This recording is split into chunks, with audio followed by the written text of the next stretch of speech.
running around, catching a boy that light.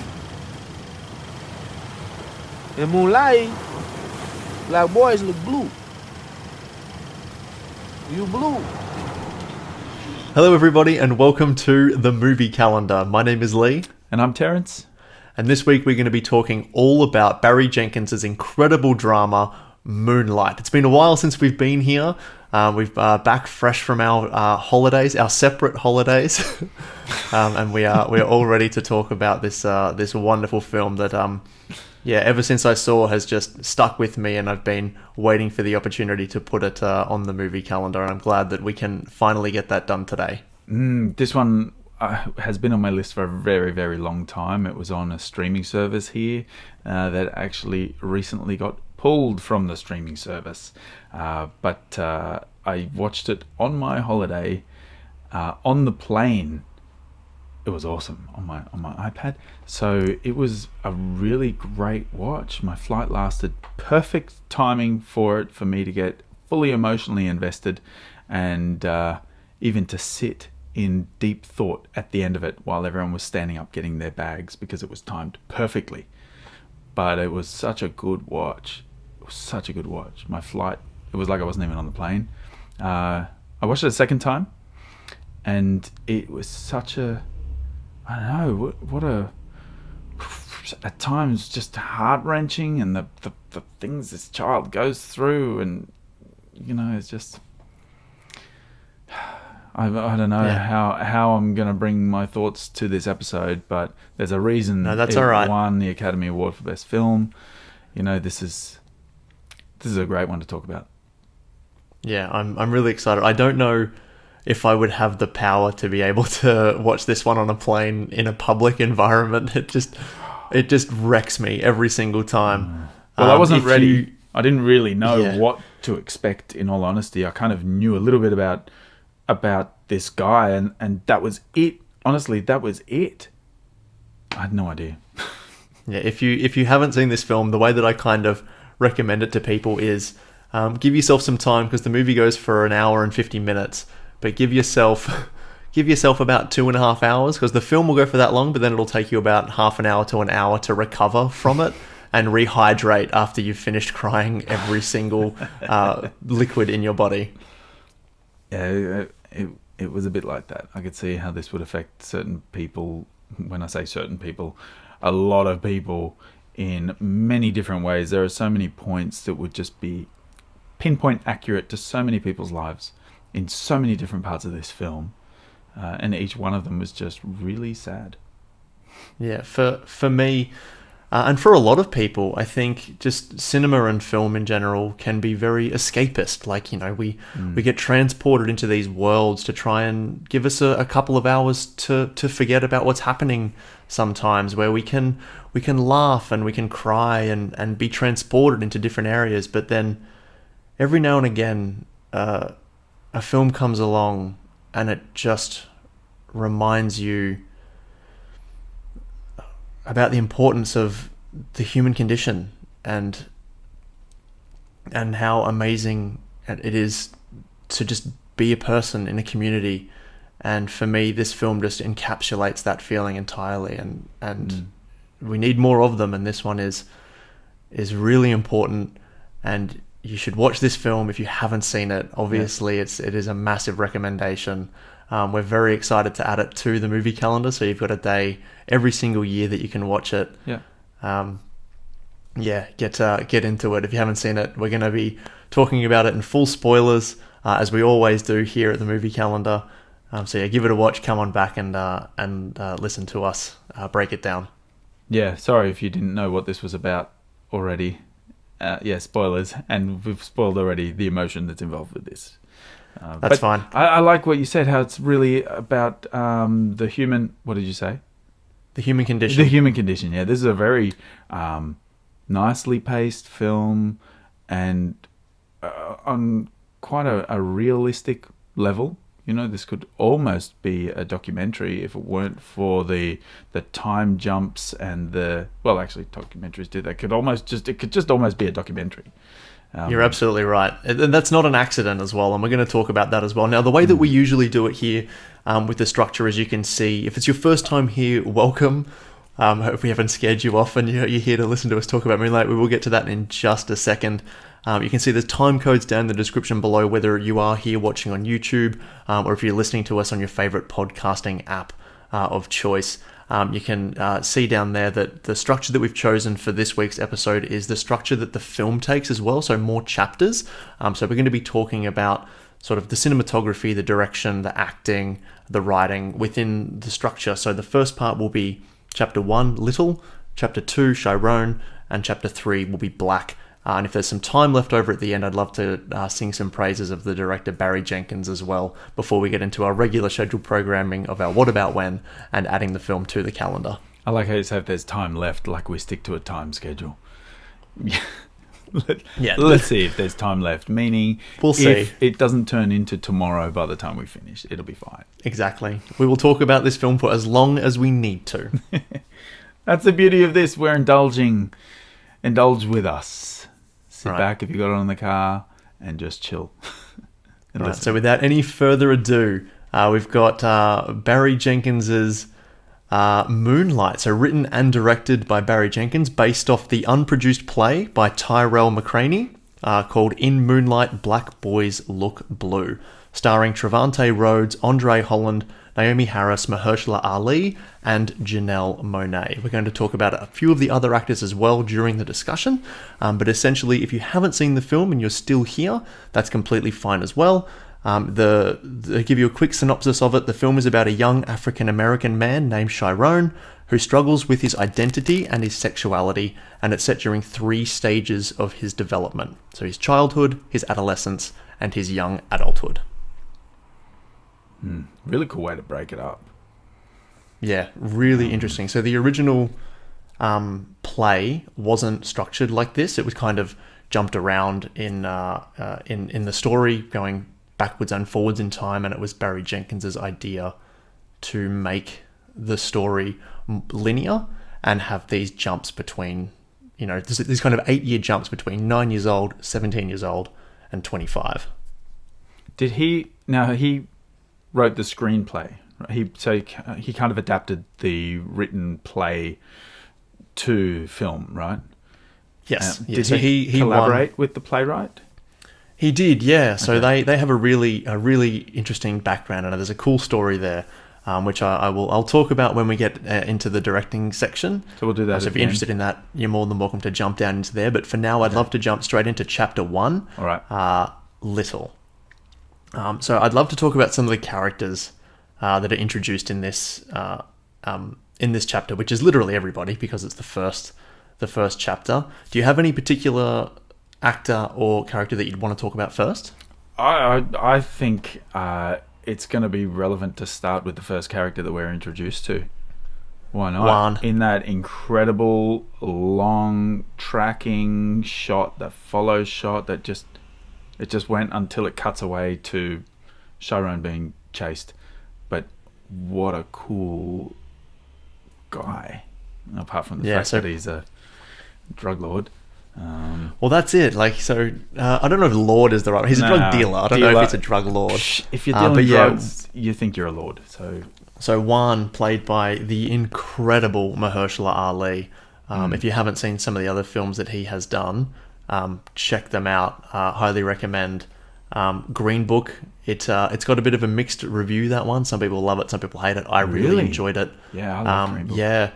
On the kind of half spoilers for Luke Cage, but he's in... Oh, actually, no, I won't say anything about Luke Cage. I'll say he's in Luke Cage. He is fantastic in that show, as well as a whole host of other things. I first saw him in House of Cards on Netflix.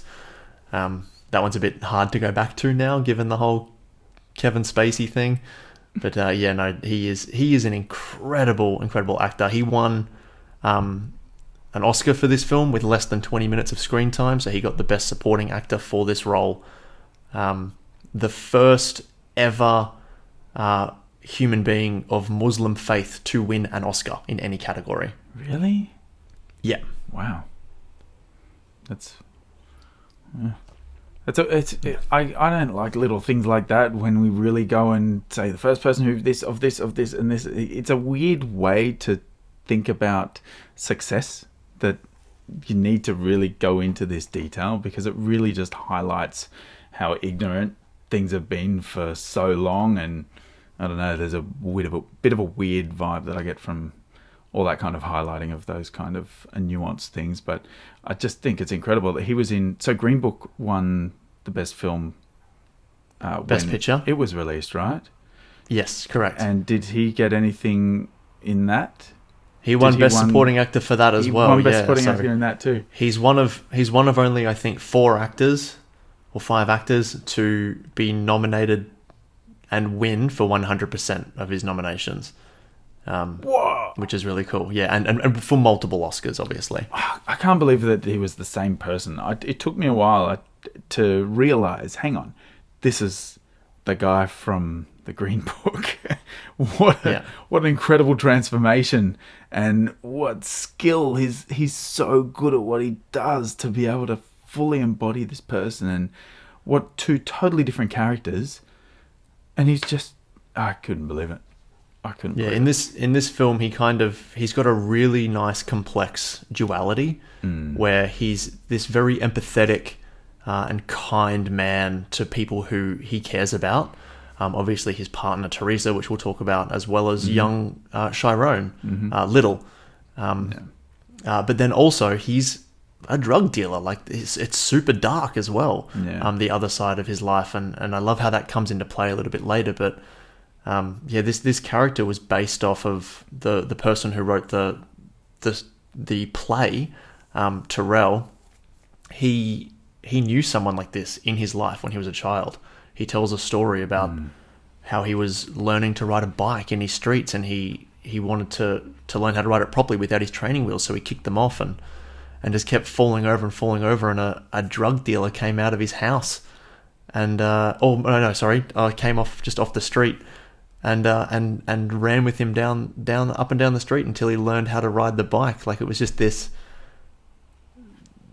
just, affection of being in a community, of wanting to teach this kid, and he's remembered that his entire life, and for him kind of not really having a father figure, that's a huge point of play in the film, is absentee father figures, and again drawn from very much real life experience from both Barry Jenkins and Terrell McCraney.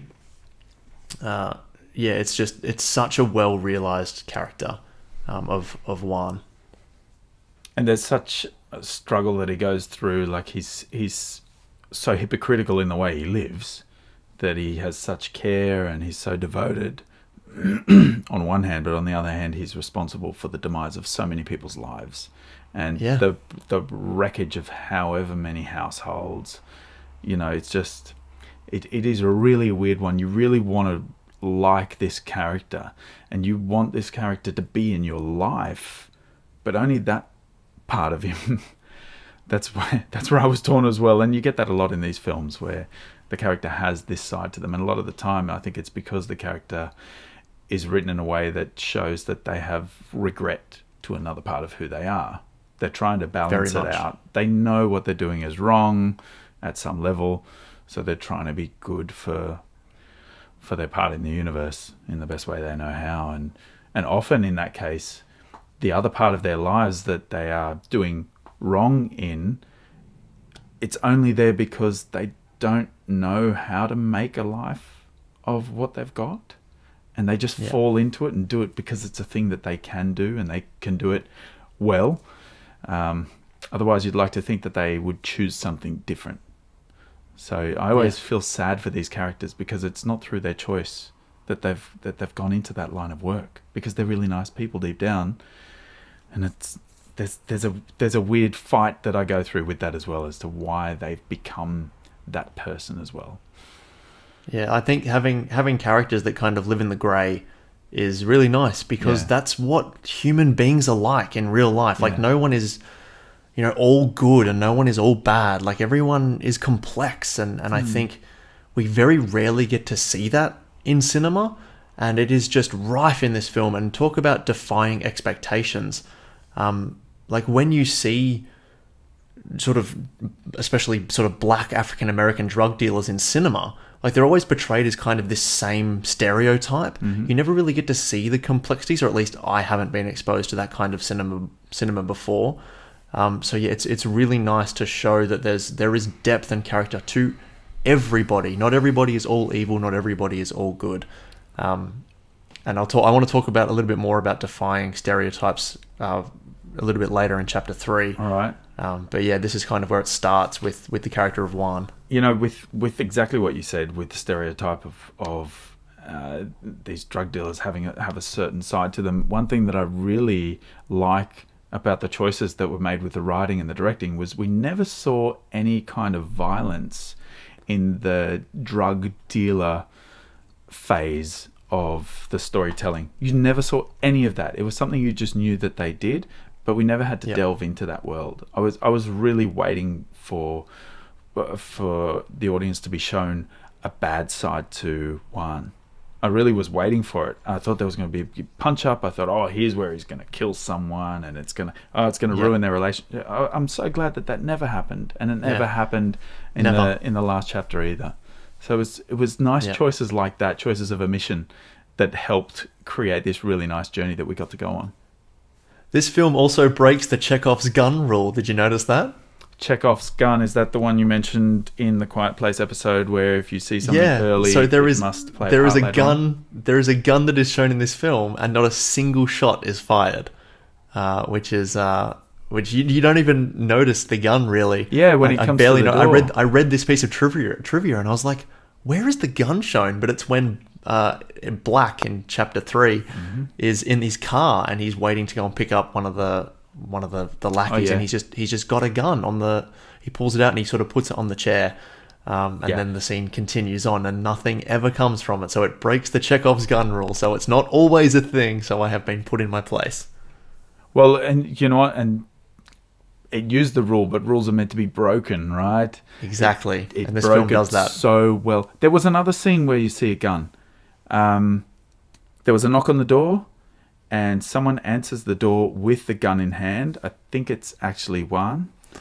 Juan, it is too. Because Little is banging on the door. He's banging. So in both of the drug dealer phases of the storytelling, they both show these guns that never come up again. There you go. Well done, Barry Jenkins. I wonder if that was a deliberate decision. Barry Jenkins, what about me? I picked it up.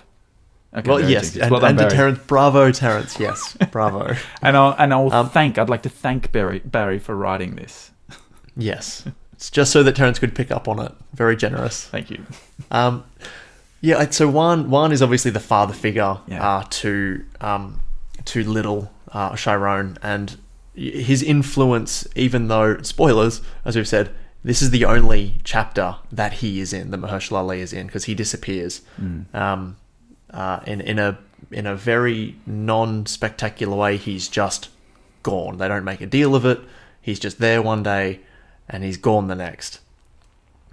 Which again was a very deliberate thing by Barry Jenkins. He wanted to illustrate that in this community in Liberty City in Miami, that was very real. Like, it was very real. It was just one day for someone to be there, especially a father figure, and then for the next day for them to be gone.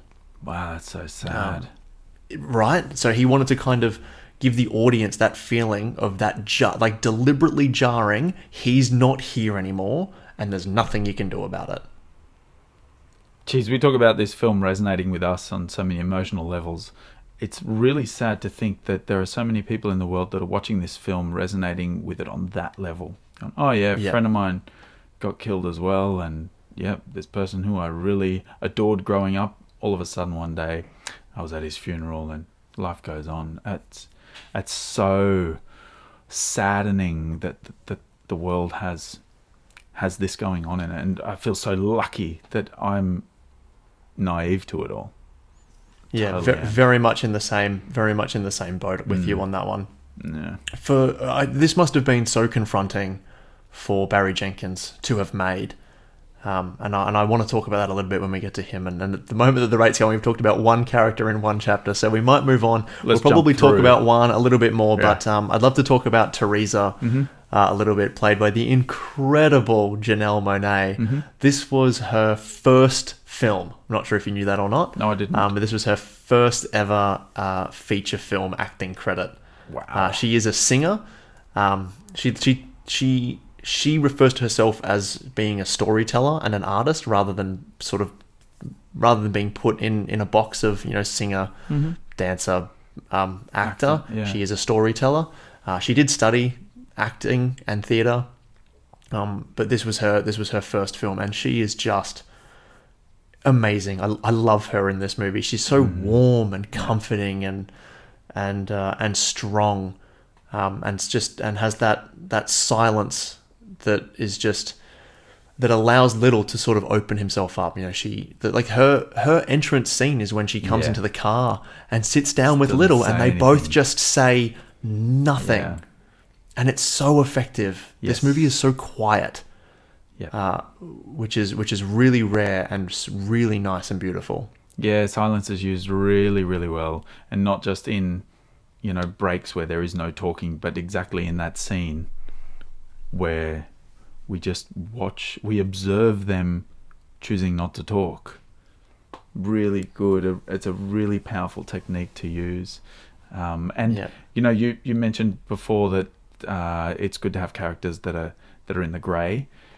This character was totally one-sided. She was totally nice all the way.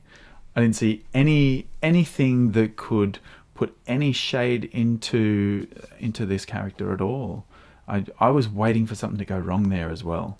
I think because of that, I really liked that we only saw little bits and pieces of her as well, and that the beauty of this character was actually carried through by other people referring to her as well. That you had this really nice stabilizing. Oh yeah, where are you going on? You had this nice stabilization of, yes, she's still a good person.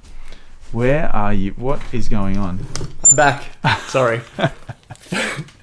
For anybody who is not watching on YouTube and listening to the audio only through their podcast app of choice, I just left the screen. And I handled it so cool, you never would have known.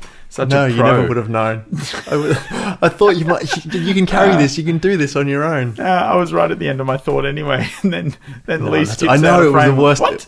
It was the worst timing. I forgot to.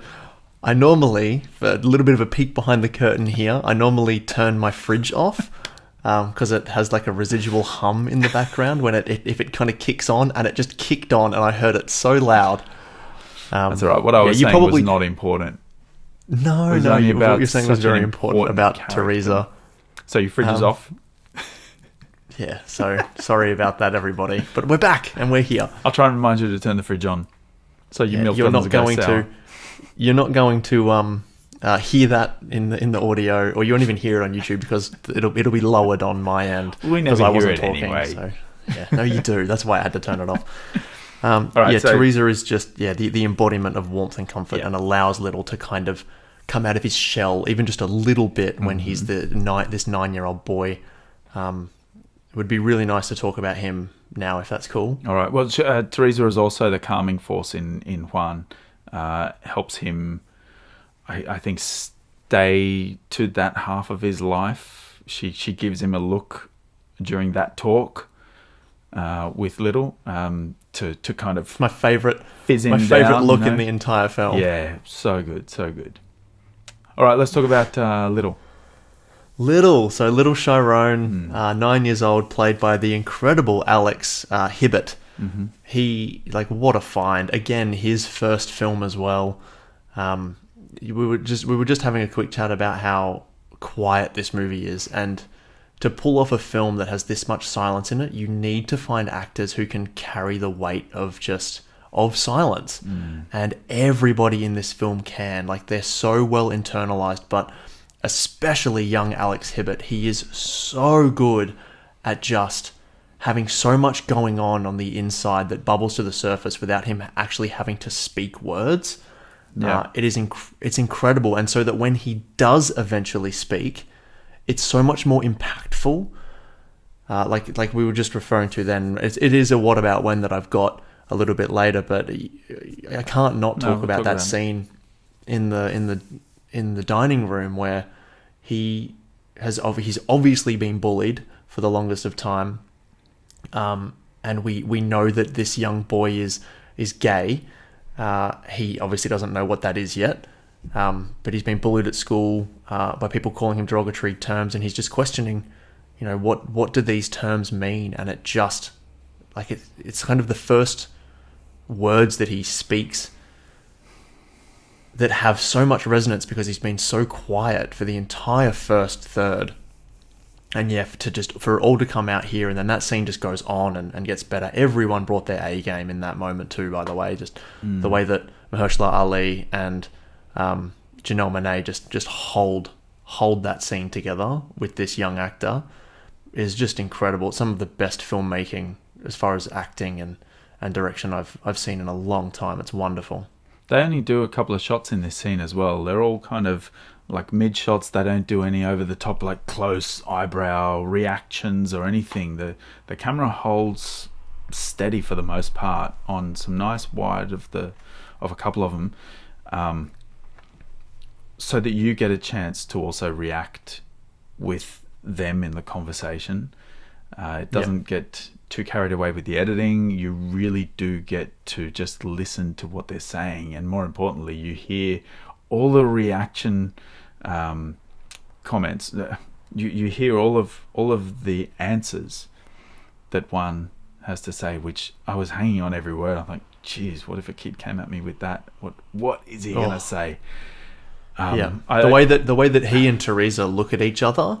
Yeah, they're working together. They want to make sure this kid, who is obviously, he has so much torment, which this I was gonna say this little actor, which Alex can just portray this pain in his eyes, and just with his silence and the way he holds his face to show that he's just not a happy kid, just unbelievable. And he's just, when he gets crushed in this moment, just when he gets up from that table after asking if his mum does drugs, and Juan he can't even look at him.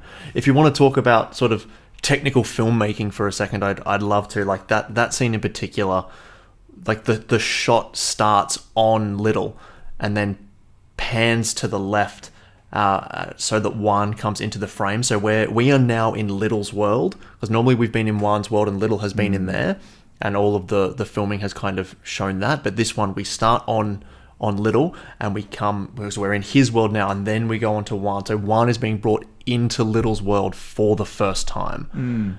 So it allows him to break out and kind of ask these questions, and then him confronting Juan with the "Do you sell drugs?" And the entire scene is set up where Little is he's not looking at Juan. He's got his head down at the table, and he's kind of talking about how he hates his mum, and he's looking down, and Juan is just holding gaze on him, waiting for him to open up, which once he does and he asks that question, he looks directly at Mahershala Ali, and Mahershala Ali's gaze turns straight to the table, and the rest of the scene, he doesn't look at him. Oh, it's full guilt. It is an incredible... I don't know if that was directed specifically for those looks or whether that was done by those performers, but either way, it was just perfect. Obviously, the camera movement was a direction, but the way that those performers sort of locked eyes and then didn't, and reversed their roles at staring at the table and not being able to look at the other person, was just... It's magic, and it breaks my heart every time. I burst into tears whenever he asks that question of "Do you sell drugs?" and the realization that Juan has of he just collapses into a child. They're the two most... Little brings up the two things in his life that are giving him the most grief. He's bringing up the torment about being teased in an extremely direct way, and just the way he has this uncertainty about who he is when he says, "Am I gay?" He's like, oh man, you think it's going to go a different way, and then for him to come out with, "Are you a drug dealer? And what about my mum?" Like, Jeez, and it just, I think that's one of the first times that Little really, I don't know, you said something before. Oh, that was before we were talking, before we started recording. We're going to talk about it later, but Little kind of made his own decision right then to walk out of that house, which he thought was a safe haven. You know, everything about the scene, you know, the blue and white furniture, it's a scene of calm and safety, and he just split. He realized immediately, this is not a good place, or this is not a good person, you know. Just and it affects Juan so hard. It's brutal. It's such an incredible performance from again this little actor, and his the way that he reacts at school as well is just is so real, and the way that he's quiet, or the way that he's in dance class and he's dancing, and he's still a kid. He's still a kid. Like, he's such a kid. He doesn't know who he is yet. He's trying to figure it out. Obviously, the external factors that the adults kind of realize things that he doesn't yet, and some of the older kids at school obviously do. But it is such an incredible performance, and this young actor has amazing power in silence. Before we move on from him, don't want to go on yet. A quick little director's note. I was watching some stuff with Barry Jenkins, and there's a really loud. It's like all of the noises coming from my end today. There was like a street sweeper just went literally past my front door. So thanks, City Council, for that. Appreciate it. Keep the streets clean. We've got gold content going on here. My goodness. Yeah, keep the streets clean. Wow, literally. We're just sweeping the streets. There was a direction that Barry Jenkins gave to Alex, where Alex was like, I really want more lines. Like, my character doesn't say much. I want to say more. And so to kind of diffuse that and help him with his performance, he told him that the character of Chiron, he communicates almost more than anybody else, but he doesn't do it with his mouth. He does it with his face. Wow. So he speaks more than anybody else in the film, but he doesn't do it with words. He does it with his face. And Alex was just like, "Oh, I get it." How old is Alex when they filmed this? Do you know? I don't know how old he was when they made it, but he looks 9. Yeah, he looks somewhere between 8, 9, 10. Yeah, he's definitely in that age range. But he's got, and all of the actors who play Chiron in the film have the most incredible eyes. Like, they talk about eyes being windows to the soul. It is brought to the fore in this film, and dialed up to 11, because the performances that these men give, just with their eyes alone, helps you to believe that they are the same character going forth, even though they're all so physically different. You believe it in their eyes alone. I can see the same pain and in every single one of them. Their expressions are just so good. You know, the way that they, it's almost like, you know, we saw in Act 2, Chiron gets hit pretty badly in the head, but when these things are happening to you in real life, you always feel like you're being punched. You're being metaphorically punched, and you just have no energy. You just can't hold your head up. You can't smile. And that's what these characters did the whole way through. And just the way they were able to shape their faces to create the same expression that each of the actors had. I don't know if they worked together on this, if they saw film of each other, if they met each other. Wow. None of that. They were very deliberately by Barry Jenkins, kept separate from one another. Wow. And they weren't allowed to even know what the others looked like. Wow, because those character traits, the physical traits. Yeah, it was all because it's an evolution of the character. Like, as much as they are physically the same person, they are different in every single one of these stages. And so the way that was written was, you need to find out who this character is at that point in time. The physicality doesn't matter. Like, You just need to get in the mind of it, and I think it was a great idea to not have to have the characters worry about. Sorry, not have to have the actors worry about. Oh, I wonder if this character does this with their face or moves their arm in this way. Like it doesn't matter. You just have to make the character your own. Isn't that crazy? Like Little is exactly that. A tiny child, smaller than everyone else in the class. When he becomes Chiron, he's a tall, he's a bean, lanky. You know, tall, lanky, that awkward teen, but he's super tall and skinny. And then when in the third act, you get to black. Holy moly, that was what a transformation. But yeah, each dude gets totally swole. different. Hey, I've written down for him that he puts on an armor of muscle. Oh, so cool. It reminded me of me. Reminds me of me. Oh, yeah. Whenever I look in the mirror, and I just can't help it, you know. See Trevante Rhodes. Yeah, I wanted to talk a little bit more about Act 1. I've got Naomi Harris's character Paula to talk about mother. first. Yeah, let's do that. So the mum, based off of the real life mother of Barry Jenkins. Really? And Terrell McCraney, yeah. Wow, they upsetting. Both had single crack addicted parents growing up, and so you mentioned that it's almost like a documentary. Like there's a lot of autobiographical stuff in this film, especially with the mother side of it. And Naomi Harris was not convinced to do this film until she sat down with Barry Jenkins, because she's always had the belief of any performance that she does is to advance the culture of people who look like her. So, you know, black women. She's always wanted to advance that rather than bring it down. So she's like, I draw the line at playing a crack addict. She's like, I don't think it's good for my people. Until she read the script, and then until she met Barry Jenkins, and he was able to convince her that the character being based off of his mother, and that there was more to her than just being an addict. Like, she's still a loving, caring mother.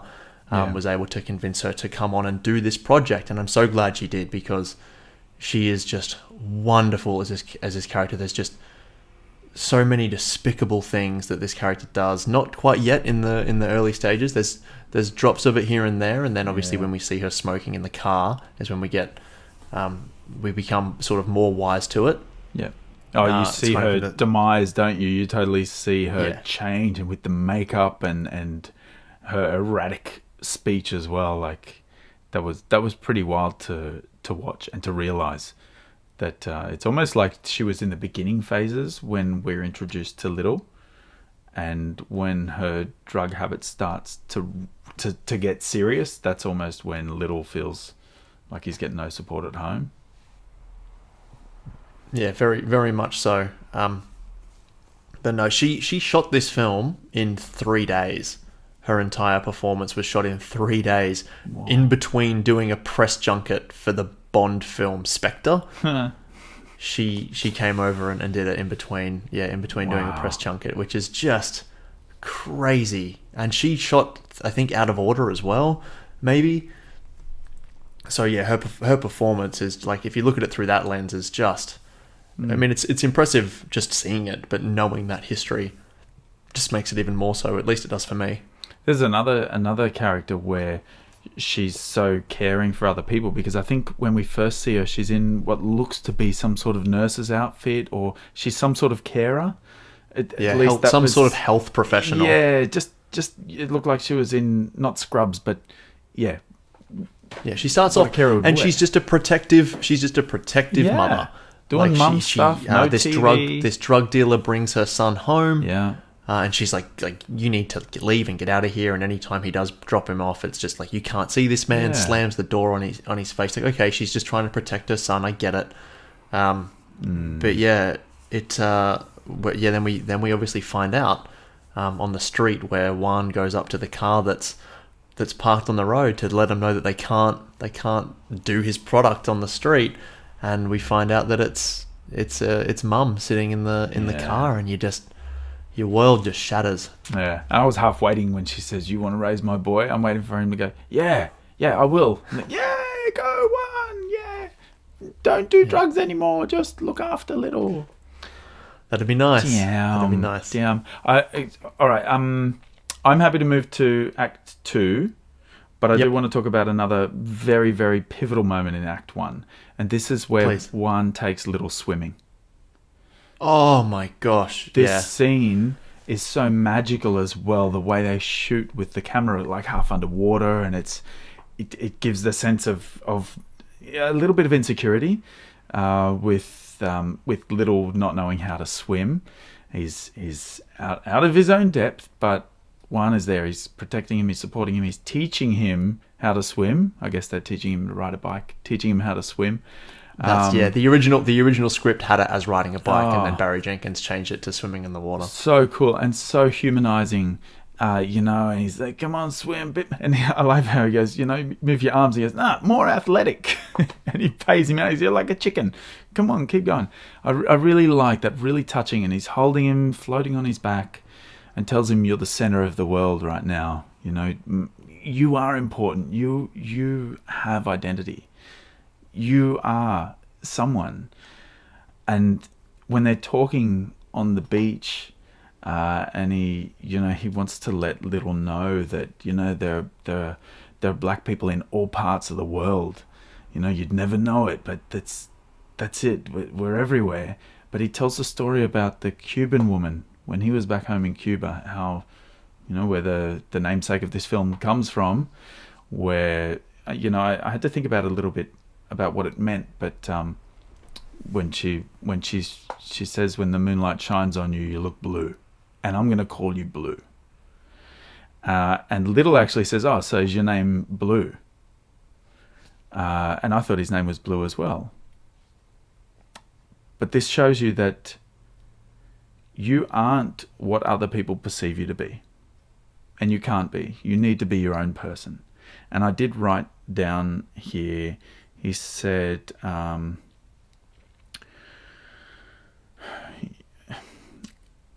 at some point, you got to decide for yourself who you're going to be. Can't let nobody make that decision for you. And this is the whole thing.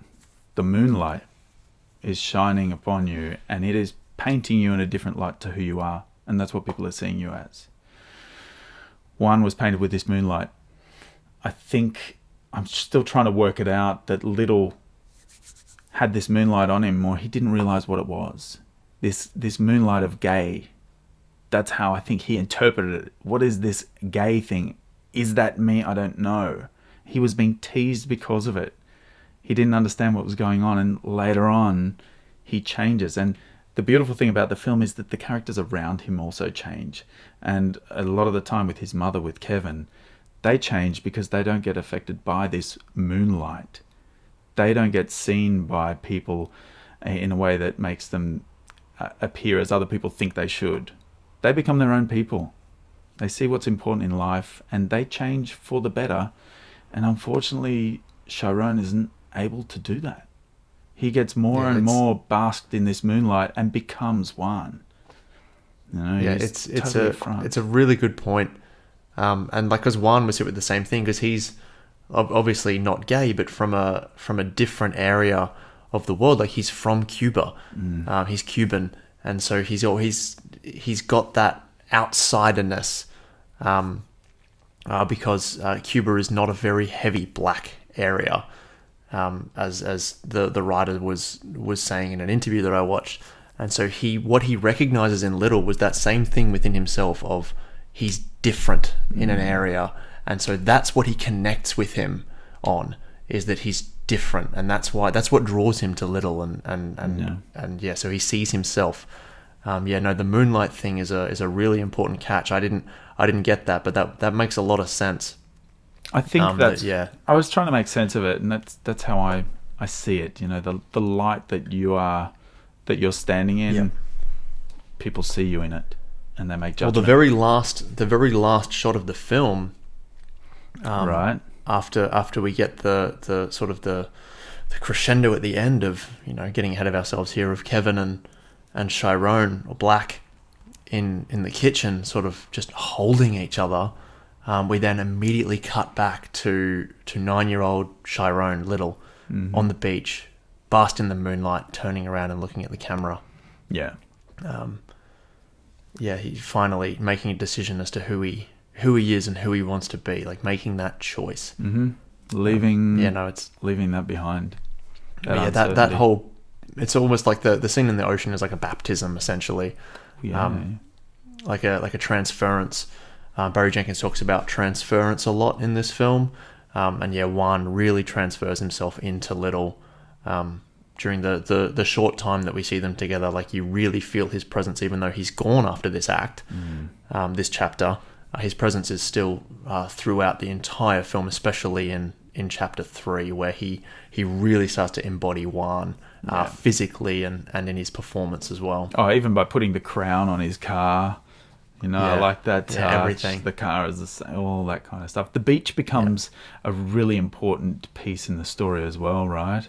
Huge, yeah. Very much so in chapter 2. Which we should move on to. So in chapter 2, we'll jump into now of Moonlight is Chiron. Chiron, sorry. So Chiron in this chapter is played by Ashton Sanders. This young kid, so Chiron is 17 years old at this point, so he's towards the end of high school. Such an incredible performance by this young man. He's very harshly bullied, and it just makes him even more internalized, more quiet than what we originally saw him, even though he was incredibly quiet then. He's kind of learning to fend for himself a little bit. Like, there's a moment where, he can't go home, so he goes to see Teresa again. And then he has that horrible confrontation with his mum where she takes his money, and then he's leaving from school again. And the bullies catch up with him in the street, and they're like, "Oh, we know you live this way. We know you're not going home. You're going to Teresa's house." And he kind of in that moment is like, "I need to learn how to fend for myself." And so he starts riding the train, and then goes to the beach because he didn't know where to go or what to do. And he's like, "I gotta learn to take care of myself now, because not everyone's gonna be there for me." And has that incredible moment with Kevin on the beach. And it's also in this chapter that he has the realization and learns about his mother in the most horrific of ways, where he's kind of always known that his mother was bad, but he has the full realization where she the moment that I just talked about then, where she takes his money to buy drugs. Oh, and traps him into it as well. Like just totally two-faced about it. That was so...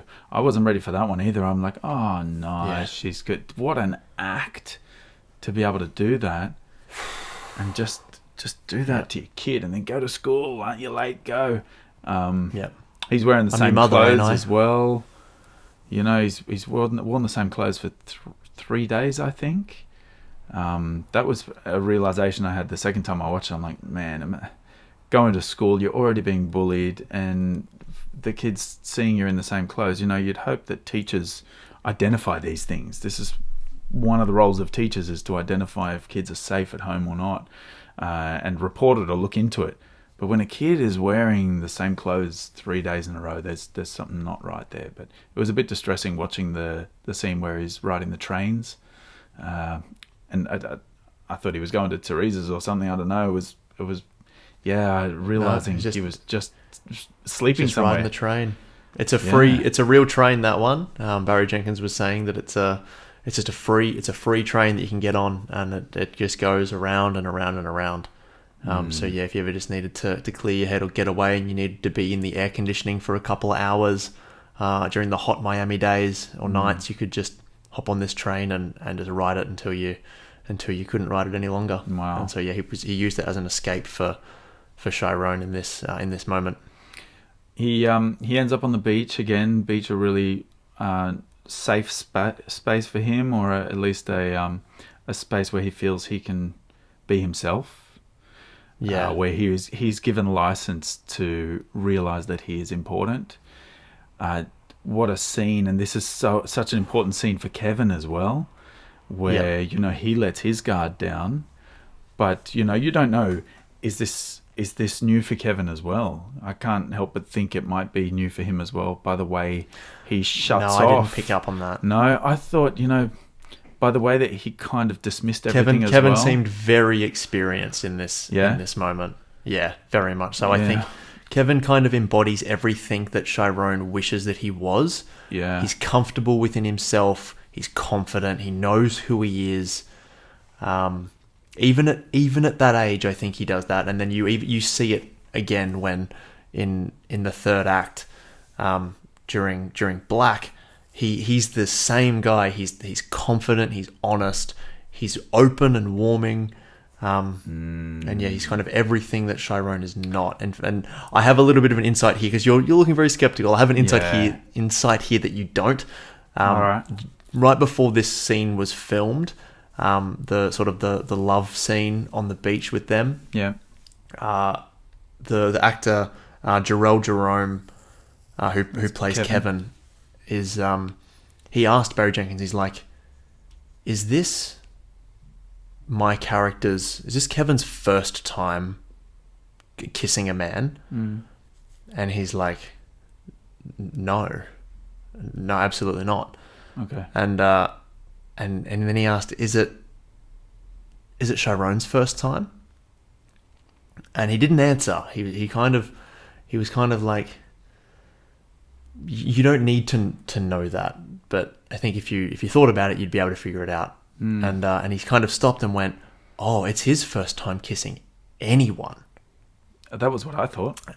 Yes, and it is. So it's Chiron's first experience with anything. Yeah. But Kevin's been around the block a little bit during this moment, but has a genuine love and affection for Chiron. Yeah. Look, the reason I was kind of wincing earlier was, I wasn't sure if it was something that Kevin had experienced before or not, and I thought it wasn't because of the way that he so coldly shut off when he dropped Chiron home. You know, he straight away called him Black again, which meant he flipped back into his own shielded persona. So you mentioned that Kevin was honest right through. He wasn't. Kevin was totally lying about when he had to go to detention. Kevin puts on a front, and Kevin is basking in the moonlight. He is totally being who everyone else wants him to be. He is this bully who's not really a bully. He's being used by the bullies to punch other people because he doesn't want to get hurt by the bullies. He's a weak person. He's meant to be the friend of Chiron, but he's totally not able to open up to him. If he is gay himself, he hasn't come out to Chiron, and he knows of all people Chiron may very well be gay himself, so why not come out to him? So Kevin is living this double life as well, and it's the first time on the beach where he sees this vulnerability in himself, where he can open up to Chiron because he knows that this is the one person in his life that is not going to bully him. That was what I thought. I disagree. I'm sorry. No, I absolutely vehemently disagree with you. All right. Well, let's disagree. He is like that's mostly, and there is obviously a lot of teenage bravado that's thrown in there, as a lot of teenage boys do. But I think he's genuinely a strong, confident young man and confident within himself. He's confident. But no, you weren't saying. You were saying that he was weak and that he was hiding behind this facade. I don't think he is. I genuinely think this is what he's like. Oh no, and he's exactly the same way as when he's older as well. When we see him 8 years later, he is that same confident, cocky guy. But he's also open and honest. And when he calls him Black, it's not done in a, oh, this is a manly way. Like that is an affectionate thing for him. He is being affectionate to him. It's even called out by Chiron. He says, why would you give another dude a nickname? Yeah. Like it's an affection thing. It's not like you or I use, nicknames for our guy friends, which we always do. It's a huge thing in Australia. I'll call everyone mate. But yeah, exactly. But no, I like really in this world, that him calling him Black is not a bravado thing. It's not a front that he's putting on. It is a genuinely affectionate term that he is doing to him because he knows this kid is bullied, he's put down. So this is his way of reaching out to him and saying, "I see you. I think you're different, and I still like." He wouldn't have got to have a nickname before from anyone. They're mates as well. They're buddies. So he is Very his good friend. friends. But I don't want to confuse. What did I say? Confidence with honesty. He's definitely a confident and honest person in Act 3.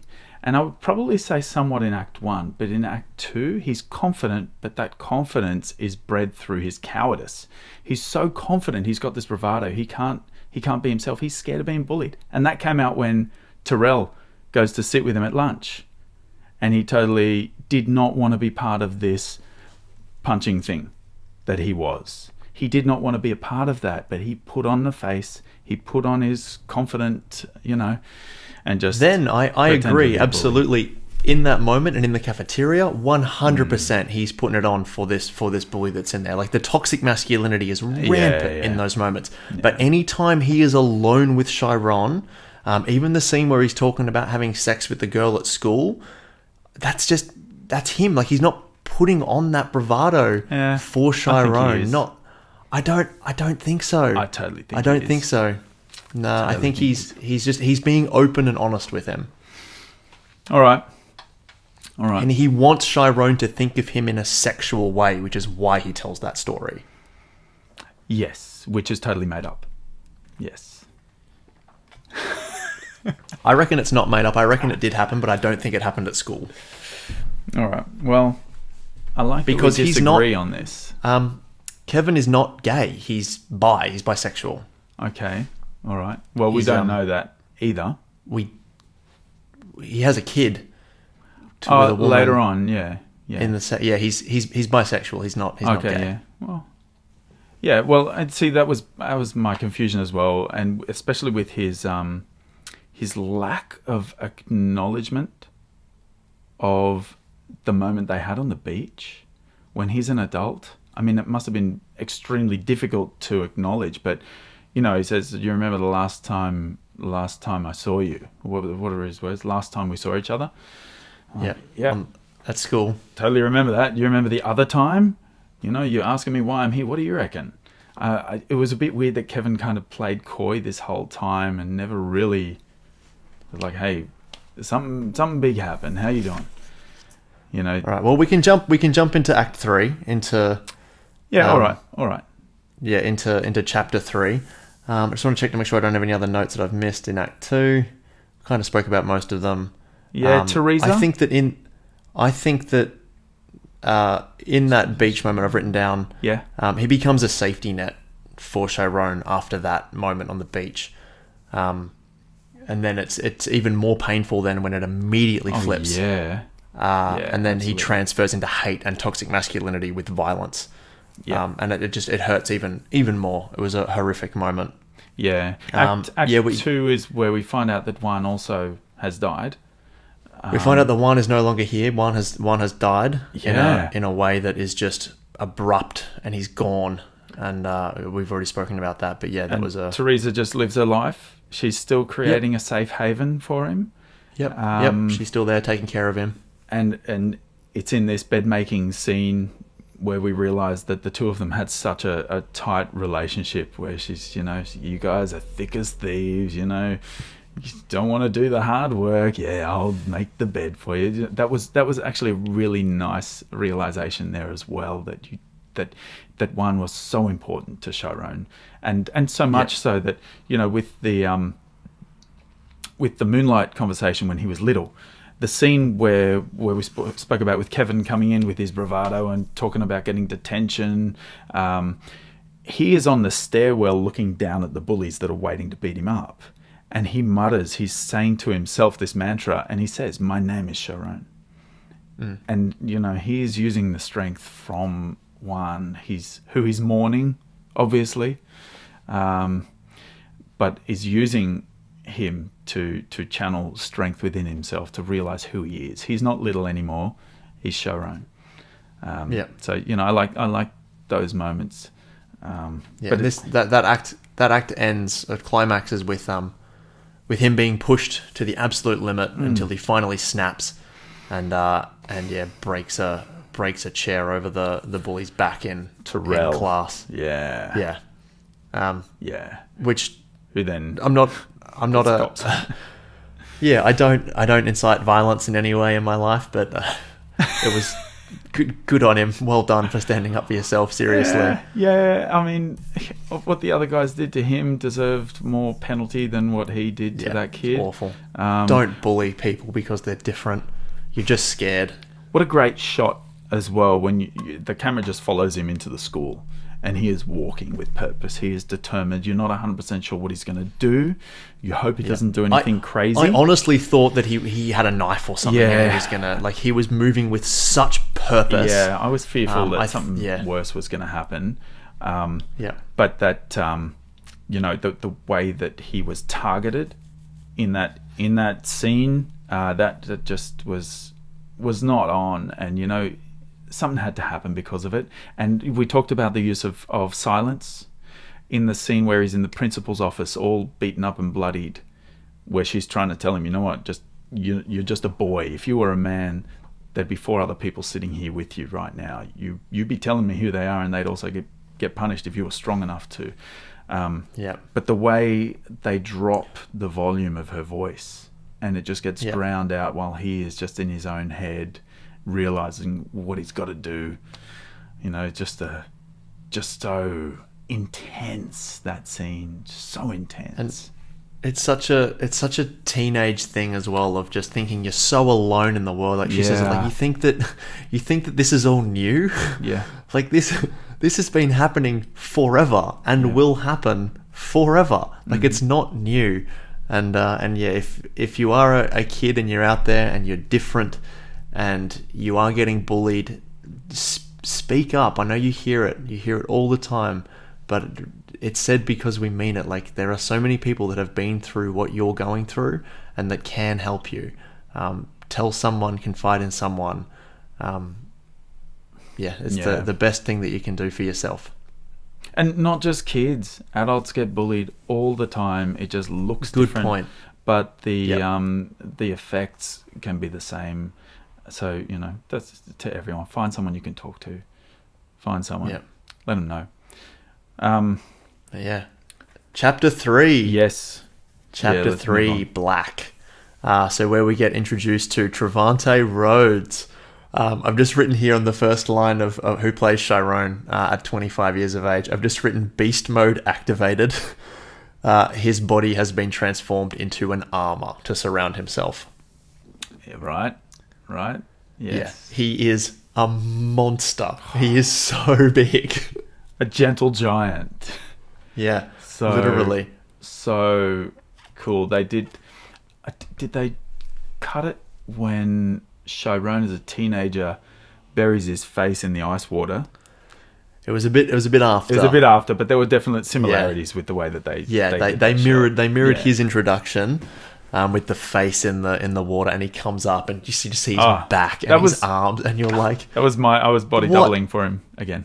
What happened? I know. What happened to your body, man? It was impressive. I really like, again, this is where Barry Jenkins kind of plays with the idea of kind of expectation subversion once more, where I have seen people who physically look like this playing characters like this in film before. This big black, gold chains, gold grills on his teeth.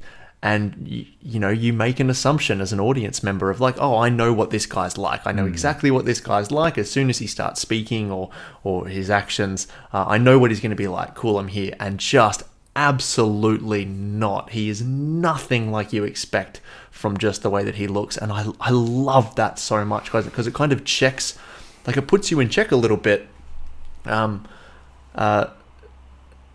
Of just saying no, there's more to people than what you see on the surface, and I'm fairly sure that that's the point, well made, because it's that expectation subversion once again that is just truly incredible, because this person is so gentle, as much as he puts on this bravado now of trying to be Juan, who influenced him so much when he was a kid.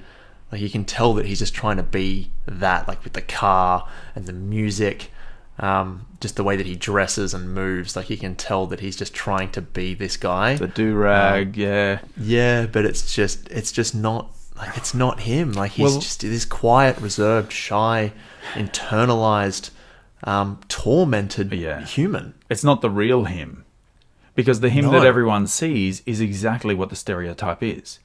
There's a reason that he is so big, and that he has gold fronts, and that he drives this car, and that's the stereotyped reason. So he is that person as well.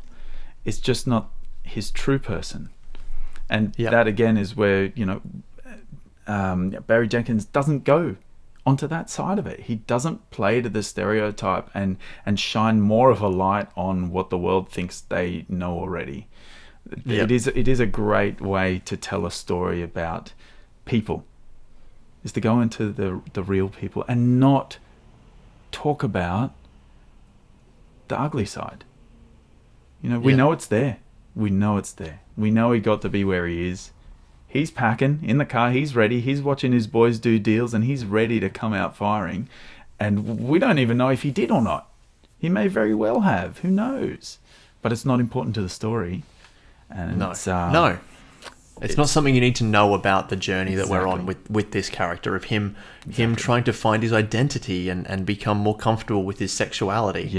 Like Trevante Rhodes, I cannot believe that he is not an absolute megastar at this point. He's incredible. I've got no other words for it other than that. He's just an absolute vision in this movie. His performance is so subtle and understated and complex and internalized. Like the moment where he's made the decision, obviously, to go and see Kevin after getting the call, and so he stops in to see his mother, who's obviously in some form of rehab facility,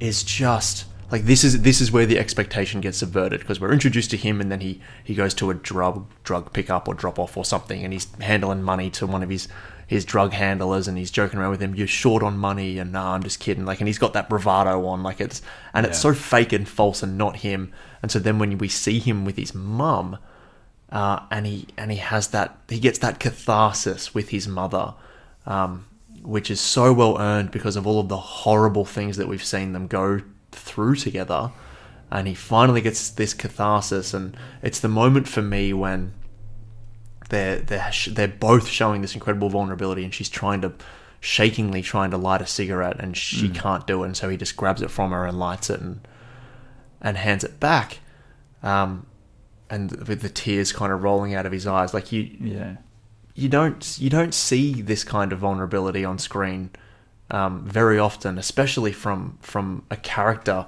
who kind of looks like this. And it's so wonderful to witness.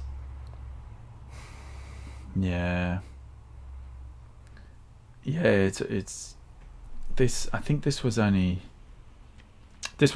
half an hour worth of the film, I believe, the Act 3.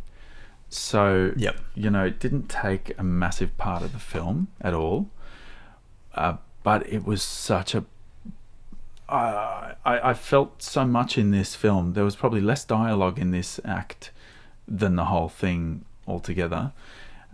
Did that make sense, what I just said? I don't know. There was very little dialogue. That did. That made sense, yeah. And there was a lot placed on the style of the shot here. I think there were a lot more shots that were created to induce this tension, because we're waiting for him to be able to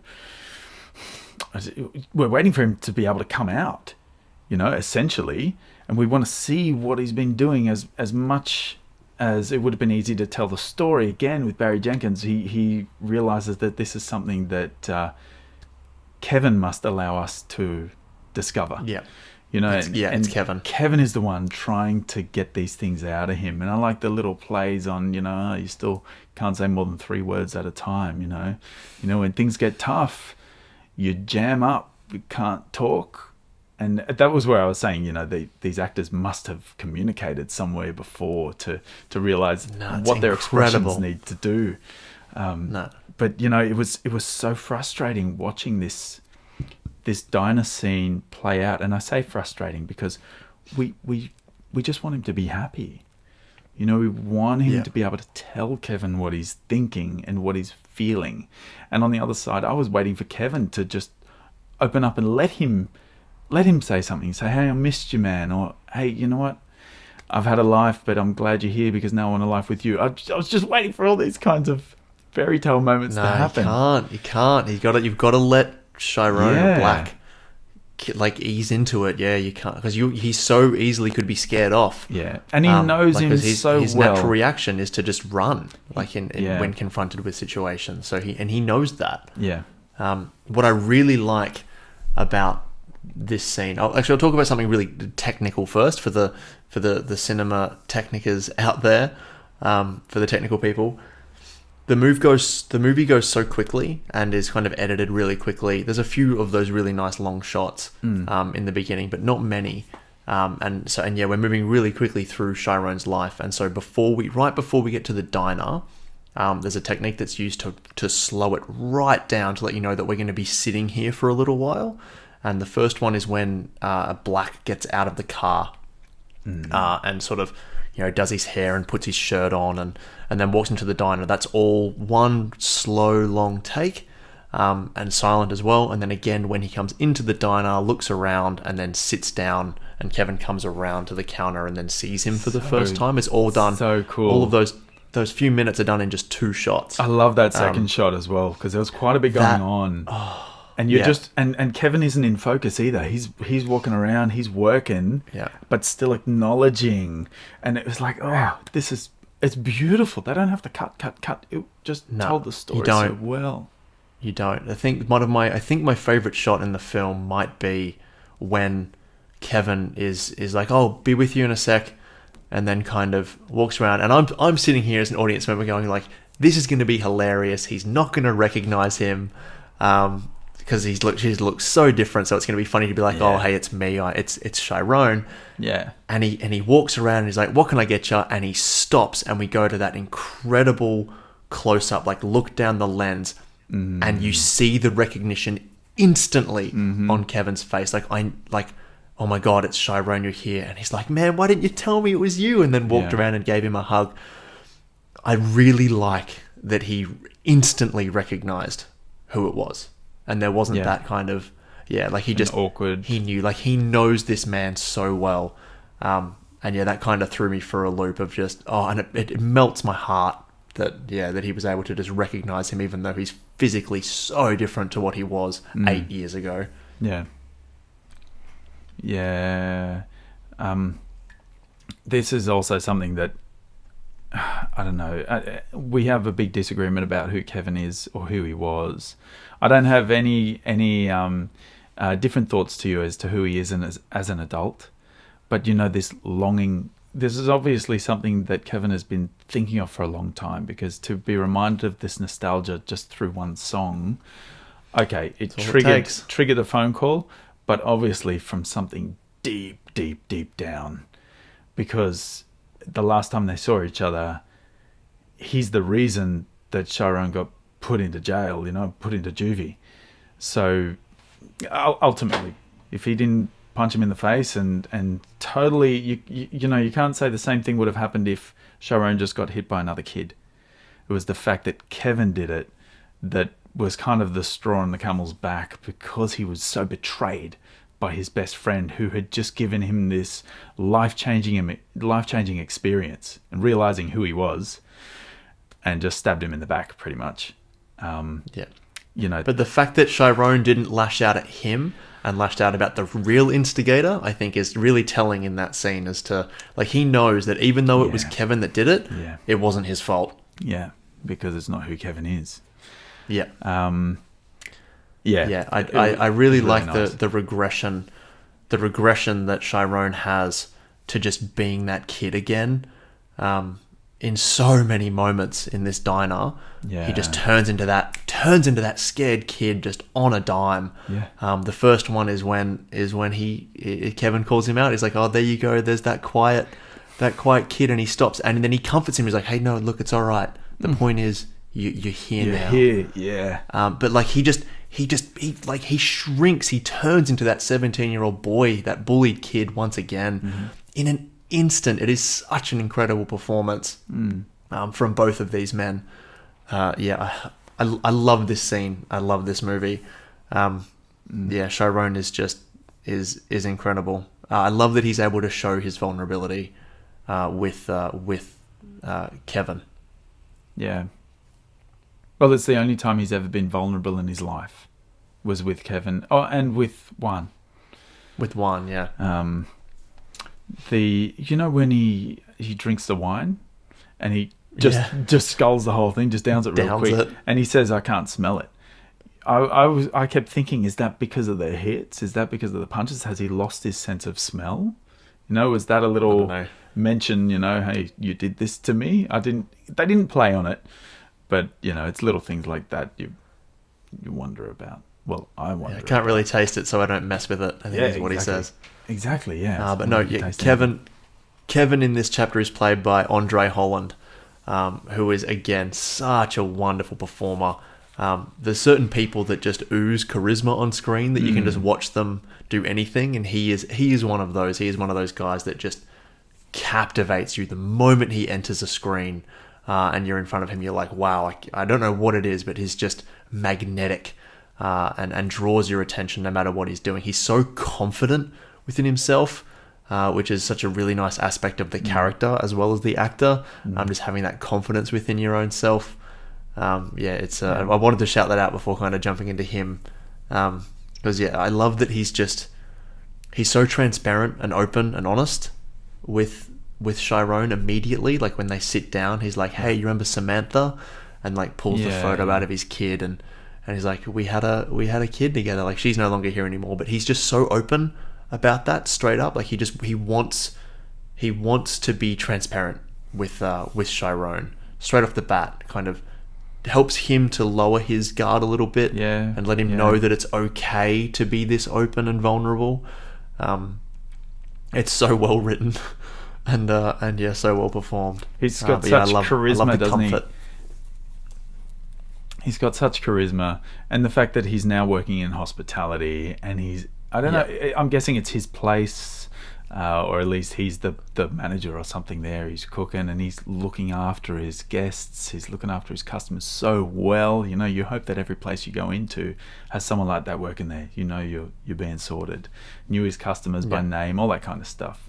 So definitely had this confidence, but you're right, he just oozes this glowing personality that just is just honest, and he's so patient and calm with him. Yeah, he's an expert flirter as well. Like the flirt game is so strong with Kevin. Like just the way he's like one chef special coming up and sits down to sort of watch him eat and gets when Black says it's like, "Oh no, I don't want anything to drink." Like the look that Kevin gives him, it's like, no, like I haven't seen you in like a dog's age. Like we're having a drink together, and just pours him the wine was just so lovely. Yeah, that was good. I like the meal he made. I love how they made a point of showing him preparing this meal. So beautiful. Nice. There's something really sensual about making food for somebody else. I love that they kind of showed that happen, because it's a beautiful thing to cook a meal for somebody, especially someone that you have love and affection for. Yes. All right. What else is in this act that we need to bring some attention to? Well, it's the car ride back when he says when Kevin asks if he's got somewhere to stay, and like, no, he doesn't. I was like, well, turns the music up. Yeah, we'll ignore that for a while. Yeah, I like it. And then they get back to the house. I really like that Kevin's house is or home rather is is near the beach or on the beach. You can hear it. Yeah. Well, he looks at it, right, and it's the same. Yes, it looks like the takes a same walkway onto the sand that we see Yeah, when it looks very similar. in Act 2. Yeah. I wouldn't be surprised if it is the same place, but yeah, it just looks similar. So again, it's a safe spot for him. Yes. And a comfortable spot for him. And that Kevin's happy there. Yeah, He's he in a happy place really in his is. life. And he's really happy that he's got Chiron back in that moment too. You know, there's another piece in the car where you mentioned the long shot when Chiron goes to the diner and gets out of the car and straightens himself up and brushes his hair, and the camera follows him. When they're driving the car, we cut to him, and Kevin is sprucing himself up with the hairbrush. You know, you don't just grab people's hairbrush.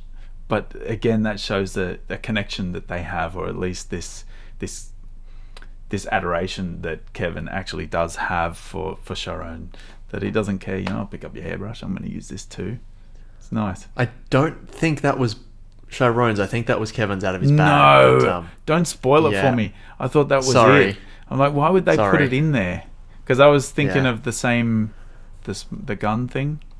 I'll make it up to you with a clever little tangent, because I know how much you love this stuff, and I forgot to mention it in chapter 1. All right. When Juan is teaching Little how to swim, Mahershala is teaching Alex how to swim. No, he didn't know how to swim. Yeah. So thought you'd love that. It's super adorable. So I'd throw that in there for the audience, for the listeners, and especially for Terrence. You know what? That's nearly making me cry. Out of this whole film, that bit of information is really, really touching. So cute, right? That's so nice. adorable. All right. I think I'd like to just quickly wax lyrical about Barry Jenkins for a few minutes before moving on to some what about whens. Okay. We're done with Act 3. Okay. But yeah, I mean, the scene in his apartment. If we think of anything else, we can drop it in. But yeah, the scenes in the apartment we'll kind of talk about in the what about when anyway. All right, let's go. Barry Jenkins. But yeah, so Barry Jenkins, Oscar nominated director for the film, so he was nominated for best director for this one at the Academy Awards. He won for best adapted screenplay for his writing, as well as obviously the film winning best picture, as we mentioned before. He drew from so many real life experiences for this movie. Listening to him talk about it in interviews, I don't know how he keeps it together, because it must have been so hard to revisit a lot of these moments. He speaks about how when he got the original screenplay, the play came across his person, it was a lot different to what it is now. The themes were the same, but it was non-linear storytelling, so it was back and forth between the ages, and so he chose to have it set in these 3 distinct time frames and put it into linear fashion. But yeah, drawing and telling a lot of stories from his own real life experiences, especially with his mother and his childhood. He's not gay. The gentleman who wrote the original play is, and so that's where that part comes from. But yeah, it's amazing that he and the playwright didn't know each other until this film, but they grew up in the same area, just a couple of blocks from each other, and had very similar childhoods. Wow. That it was so weird that they had never met, and they instantly connected over a love for Miami, and he really liked the fact that while all of these horrible things can happen within this community, the backdrop to it is just so beautiful, and he loves that contrast of, like, you've got this beautiful blue sky, green grass, pastel buildings, but with all of these horrible things happening, it's a really weird juxtaposition to, like, walk out of your house after having one of the worst days of your life and walk into one of the most beautiful areas that you'll probably ever be. Yeah, it's nice that they found this commonality. I mean, nearly sad that they didn't meet each other earlier on, but, you know, may never have had this film if they did. Yeah, no, it would not have been a thing if these guys hadn't have come together, and so glad they did. He almost didn't do the film. But yeah, when he was reading the play for the first time, he was sort of reading it from the memories, because they were based off memories that the playwright had. Yeah. And he's like, "This is weird, man. Like, these memories are my memories." That's heavy. Yeah, it's just so powerful, right? But yeah, so he had to come on board and do it. And then to put him on screen, like the scene where the mother comes into the hallway and screams at Little.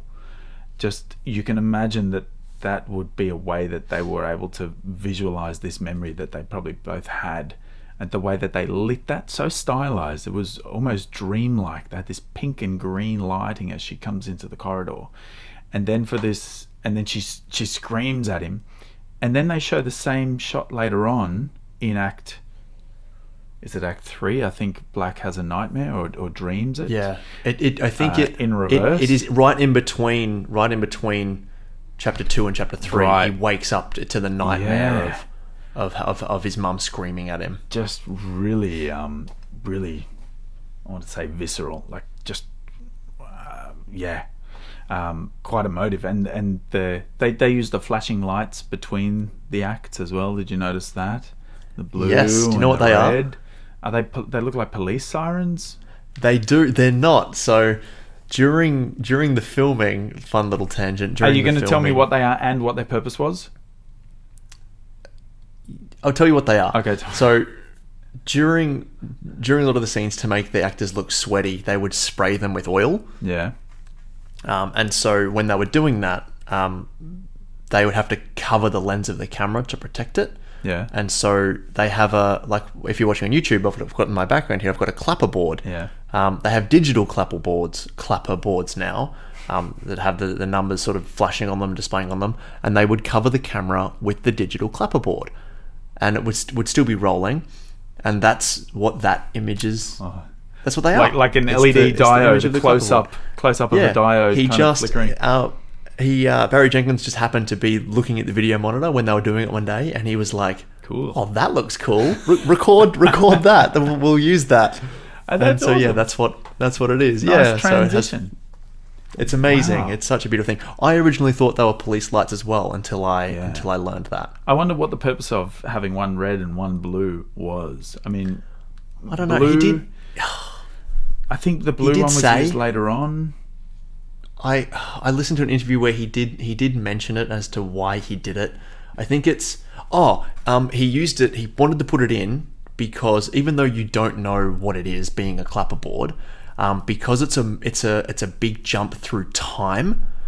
He's literally covering the camera with something that conveys time. And to him, he liked that. It had no other purpose other than the fact that he was like, I like that it just is displaying a gap in time. Wow. So yeah, you could deep dive into it with the colors that he used as much as you like. For him, it's just like, I just thought it was cool. Hey, I'm happy going on those deep dive journeys that I have about films. Oh, why did they do that? If I know the real story, great. My deep dive is over. That is as cool a reason as any. Why not? Yeah. It's wicked. So yeah, he had so many little things like that. I really liked that there's a lot of actors in the film, mostly of the sort of background characters, who were cast because they were just locals in the area. Like, they're not actually actors. They put out like a wide casting call net for people to play, just people on the street or whatever. So like the guy that Juan interacts with at the beginning of the film, first on the street guy? corner, he's cool. He's just a guy that lives in the area. He's not an actor. He was just there, essentially. That was so cool. I think his character's name was Terrence. Oh, really? Yeah, I think so. Yep. Ah, that's so funny. I didn't pick up on that. Yeah. That's cool. I like that. Yeah. Representation is important. Mm-hmm. Represent. So he just cast a lot of people within the community, which was really cool. I've talked about how he made the structural decisions for the screenplay. Grew up. He grew up in that area that it's set, and you can really tell. You can tell when a movie is made with love, and so he obviously has a deep-seated love for this area, and it shows in the film. It's really nice. That was cool. I like things that are shot in the Miami region. You know, the pastel buildings. I love that scene. There's something about it. There are a couple of TV shows that I'm drawn to just because of where they're what the setting is. Yeah, and it does create they're a gorgeous. really cool mood. Yeah, no, Barry Jenkins is certainly one to watch out for. He's an incredibly talented director, and I can't wait to see everything that he does going forward. Thank you, Barry Jenkins, for this amazing film. We love it. Can't wait to add it to the movie calendar and to see what you do next. Well, before we add it to the movie calendar, should we talk about some of our what about whens? We should do this real quick because time permitting. We might not be able to. It is episode 14, Moonlight. We're going to do our what about whens. So I've got one that I got as a text message from a friend of mine, which I've written down. We've already spoken quite in depth about this one in the episode, but I'll read it out here because I thought it was great. So what about when Little visits Juan and Teresa and starts dropping the tough questions, and literally everybody's soul shatters into a million pieces. I'm assuming by everyone you mean the audience as well as the people in the film. Because it breaks my heart. That whole scene is just incredible. Yeah, I love Juan's responses. I wrote his response for that first question. It's a word used to make gay people feel bad. I thought, whoa, that just on the head, nailed it. Yeah, he's like, you might be gay, but don't let anybody call you that word. Yeah, that was. So and then he cool. says, unless. And then looks at Teresa, and she just like, goes, no. She just shakes her head and goes, no. She's like, okay, I won't say anything else. And that just is one of my favorite little moments in the film of her, that little reaction of her just shaking her head. Like, I love that. Don't finish that. Don't finish that thought. Yeah, you're going to regret saying what you are about to say. And you don't want to say it in front of a child either. Yeah, that shows the power that she had in that relationship, which she had over Juan. Yeah. Oh, I love that. That was a great scene. Great scene. Really, really nice bit of levity in there during a moment that's just super heavy.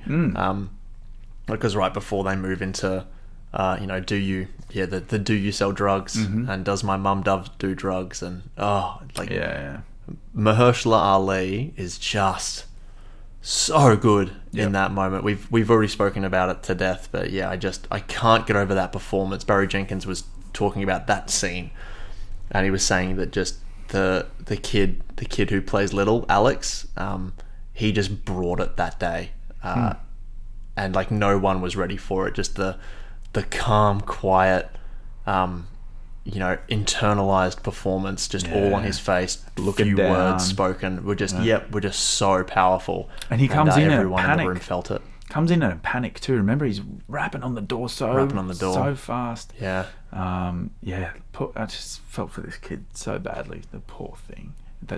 We also learn a lot about Juan in that scene as well, where he says that he hated his mother as well. I miss her like hell now. And then he says, and that's all I'll say about that. Like, just shut it down from there. Like, he doesn't need to say anything else. Yeah, incredible. Wow. Incredible performance. Wow. Do you have a what about when? I do. I have three, but two of them are kind of linked to the one moment. All right, cool. What about when the bully eyes off Chiron in the schoolyard when he's doing that circling, and that one shot is just following him around, and he's like a shark circling a fish. Shark circling. I don't know if that's how sharks attack their prey.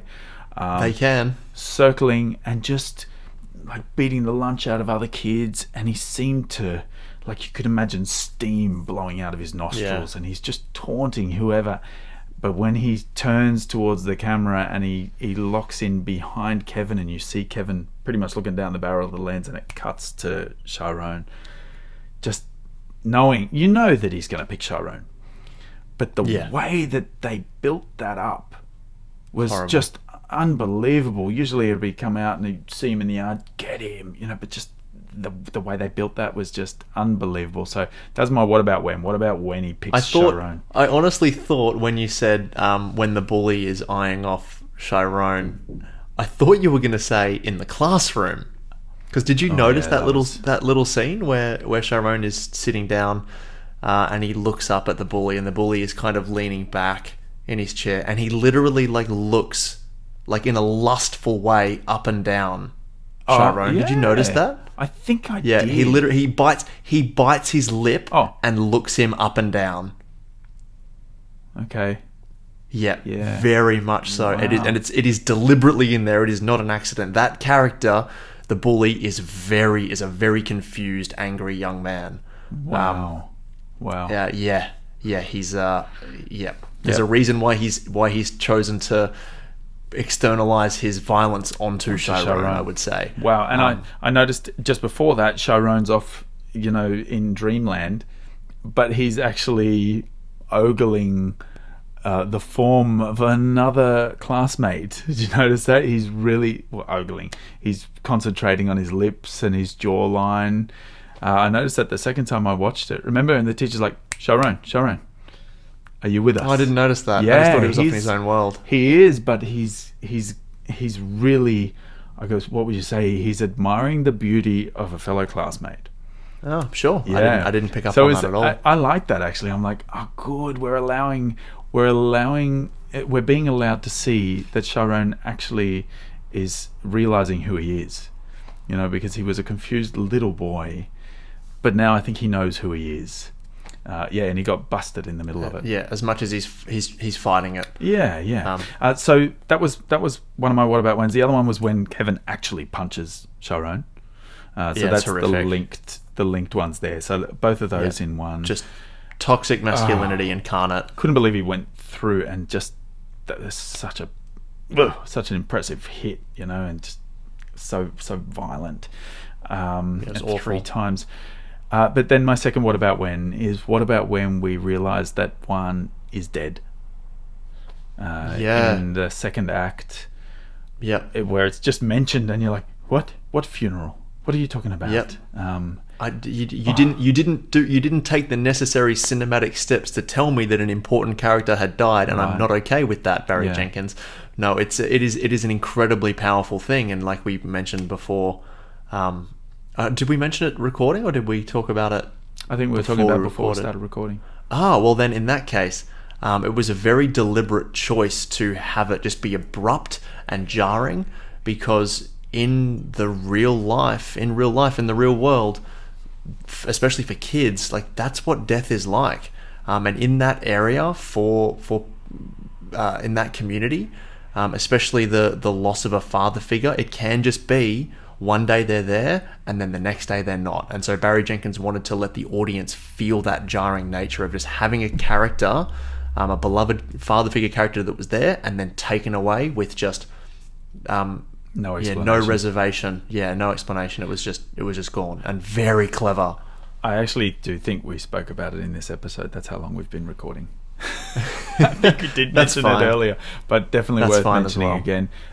We'll put it in here. This is going to be its own little segment on YouTube at one day, so it'll be worth putting it in here as its own little thing. Yeah, that was really nice. I was waiting to see one later on. I was like, oh, is he going to be like a father to him later? Boom, it just really hurt me to realise that. Yeah. Sorry, they're my what about whens. You have one? So shocking and jarring. I'll do one. No, stuff it. I'll do 2. Why not? Right. Let's go nuts. So I have when Chiron and Kevin meet each other in the diner, and they give each other the hug, and Chiron's hand just rests ever so gently onto Kevin's back in this just really intimate moment. You can tell how much he's missed him, and how nice it is for him to have this connection again. It was a really beautiful moment. Yeah, he's finally able to hold someone. Yeah, and my second what about when is when it's a very small moment in the diner as well, where Chiron and Kevin have a little bit of an altercation, and Kevin gets up and walks off, and it just he gets up to let someone pay for their meal. Is that where he challenges him? Like you're putting on a front? He's like, look, you got your fronts and you're tramping, and like that's not you, man. Like I know you, like that's not who you are. And he's like, you don't know me, you don't know what I've been through. And then he gets up, and then there's a very deliberate moment where it's shown Chiron is sitting by himself, and then it just has a shot of the door to the diner. And you can see that Chiron has to make a decision in this moment, whether to stay or whether to go, because it could go either way at this point. He could run. His probably instincts are telling him to do that because he's done it his entire life, but he makes the choice in that moment to stay.